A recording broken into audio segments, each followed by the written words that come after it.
ada masa membaca 1 jam antara pukul 6 pagi sampai pukul 7 pagi, and then sambung petang pukul 4.42 sampai 5.52 sebab masa tu dalam train daripada Penang ke sini lah hari-hari. So hari ni saya bawa buku Seporsi Mi Ayam Sebelum Mati version Indonesia. Saya rasa ramai dah baca kot buku ni. Cerita dia best tentang seorang lelaki yang tidak rasa dimanusiakan oleh manusia lain.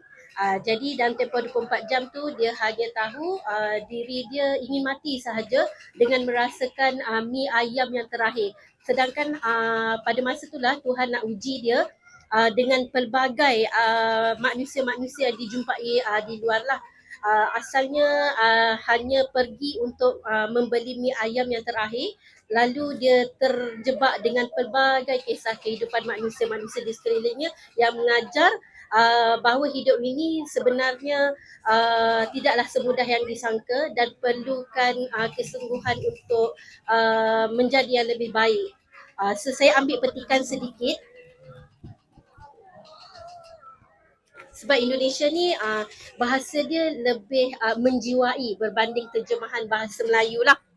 Okey, untuk bisa sembuh harus merasakan sakit dulu. Untuk bisa mengenal kedamaian harus berperang dulu.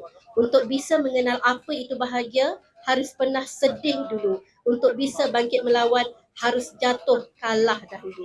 Itu saja. Terima kasih.